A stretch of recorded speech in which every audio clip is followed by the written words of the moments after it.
हरे कृष्ण प्रभु, धन्य प्रणाम। हरे कृष्ण दंडम। हाँ। प्रभु, ये वाला प्रश्न है, जैसे महाभारत में कर्ण जो हुए थे उनको सूत पुत्र बोला जाता था। क्या? तो कर्ण को सूत पुत्र बोला। मेरी आवाज आ रही है प्रभु? आ रही है माता जी, हाँ जी माता जी। अच्छा, क्लियर आ रही है प्रभु? हाँ जी नहीं तो मैं। माता जी, हाँ हाँ। अच्छा। तो उनको सूत पुत्र बोला जाता था, और पूरे महाभारत में जैसे दिखाते हैं कि ज्यादातर बिहेवियर जो उनके साथ होते थे वो इसी बेस पे होते थे। हम्म, उनके उनकी उनकी कैपेबिलिटी पे नहीं होते थे। हम्म, वो किसके पुत्र हैं इस पे होते थे। और उस टाइम पे कलयुग भी नहीं था, और कृष्ण भगवान स्वयं उधर थे। हम्म। और कृष्ण भगवान ने उनको बाद में बताया समझाया भी था, लेकिन उससे पहले पूरी लाइफ भी उनके साथ जब ये सब होता था, तो कृष्ण भगवान को ये चीजें पता थी कि ऐसे होता है।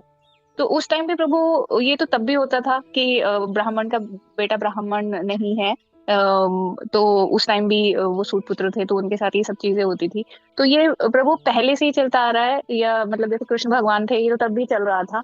तो तब एक ऐसा कुछ क्यों नहीं हो जाता या हुआ कि इसको तब ऐसा कोई लेक्चर या ऐसा कुछ जो इसको बिल्कुल वैनिश कर दे कि ये तो चीजें होनी ही नहीं चाहिए। देखिए, अच्छा पॉइंट आता जी। देखिए, इस चीज को समझना होगा कि आ, जब द्वापर युग में भी हम लोग देख रहे हैं ना, इतना सारा, जैसे हम भगवान कृष्ण थे, क्या अधर्म नहीं हो रहा था क्या? इतना सारा अधर्म तो हो रहा है ना। जो द्रौपदी माता है ना, उनको डिसरोग करने का कोशिश किया गया है ना। तो उनको लक्षागृह में जलाने का कोशिश किया गया, तो ये सारा धर्म तो है ना। तभी तो भगवान ने इनका, अब आए ना, भगवान तो बोल रहे हैं ना कि जब अर्जुन अर्जुन को तो भगवान भगवत गीता में बता रहे हैं कि मैं तब तब अवतार लेता हूँ जब धर्म को क्या होता है, धर्म की ग्लानि होती है ना।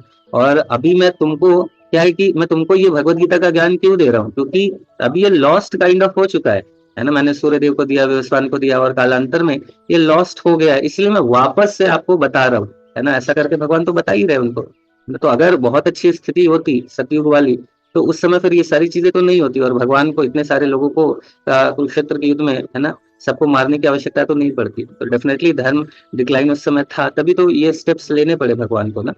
तो जो भी चीजें, ऐसी नहीं है कि जो चीजें हो रही थी 100% सही हो रही थी। भगवान ये चीज तो, अगर देखेंगे तो भगवान इसको तो कहीं रिकमेंड नहीं करते, वो कुछ चीजें गलत तो उस समय भी हो रही थी। और रिगार्डिंग इनको भी भगवान समझाते थे कि आप किसी को उस, आप देखेंगे तो उसमें महाभारत में ये चीज है कि भगवान इसको तो थोड़ी बोलते हैं कि ऐसा अलाउड तो नहीं है, ऐसा बोलना भी नहीं चाहिए एक्चुअली। और थोड़ा महाभारत टीवी सीरियल वगैरह में थोड़ा ज्यादा इसको इस तरीके से दिखाया गया। इवन जैसे आता है कि वो सूतपुत्र थे, तो उनको ये नहीं करा गया, मतलब अपने जो द्रोणाचार्य हैं उन्होंने उनको एजुकेशन नहीं दिया। बट उसको इस तरीके से रिप्रेजेंट किया जाता है, बट वास्तव में थोड़ा रीजन डिफरेंट है। रीजन ये है कि वहां पे एक्चुअली जो द्रोणाचार्य जो ये था स्कूल चला रहे थे, उसका उसमें सिर्फ रॉयल प्रिंसेस थे, वही सिर्फ पढ़ सकते थे, है ना। वही अगर वो जिस समय द्रोणाचार्य का जो वो पर्टिकुलर स्कूल, उसमें सिर्फ राजा राजा के बच्चे, सिर्फ उनके लिए था, एक नॉर्मल पब्लिक के लिए, चाहे वो क्षत्रिय हो या कोई भी, उनके लिए तो नहीं था, है ना। तो इसके कारण उनको फिर वो एजुकेशन नहीं दिया गया।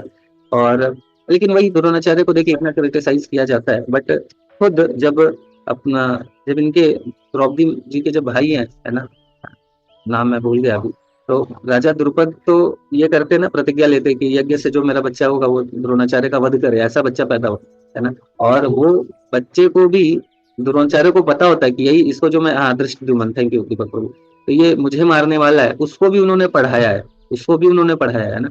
तो हम कई बार ये सोचते हैं कि नहीं ऐसा, ये तो सही नहीं हुआ, द्रोणाचार्य ने सही नहीं करा।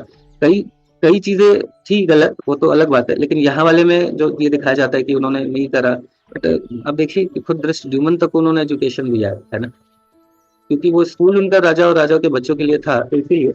और उसका भी रीजन था, है ना। रीजन ये था कि अगर जो क्षत्रियो को ही क्यों ये सारे एजुकेशन दिया जाता है, क्योंकि पर्पस पर्पस क्षत्रिय जो रॉयल प्रिंस है ना, जैसे क्या है कि उनको एक ऑथेंटिसिटी है कि उनके परिवार इस तरीके का है कि वो क्षत्रिय का मतलब क्षति से प्रोटेक्ट करना।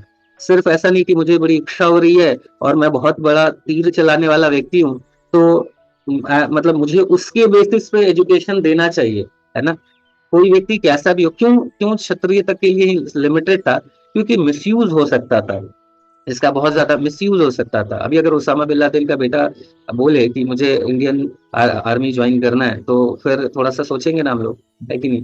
तो मतलब वही है कि जो क्षत्रिय परिवार से थे और उस क्षत्रिय परिवार समाज को प्रोटेक्ट कर रहा था, वो उनको बचपन से वो एजुकेशन दिया जा रहा है, ये सारी चीजें दी जा रही है, उनको पर्पस समझाया जा रहा है ना। तो उनको एजुकेशन दे के उनका पर्पस ही था टू प्रोटेक्ट फ्रॉम क्षति, क्षत्रिय का काम। लेकिन अगर कोई व्यक्ति आ रहा है, कहीं से आ रहा है, उसका बैकग्राउंड नहीं पता है, कौन है, क्या है, किस पर्पस के लिए सीख रहा है ना। जैसे अभी प्रभुपाद विलेज में भी बहुत सारे लोग आ रहे हैं, हम लोग सभी को नहीं लेते हैं, है ना। अभी लोग बोलेंगे बाद में आके, अभी जब कोई और बनेगा प्रभुपाद विलेज पुरान, तो उसमें लोग बोलेंगे कि इन लोगों ने ये लोग बायस थे, इन लोगों ने अपने लोगों को दिया।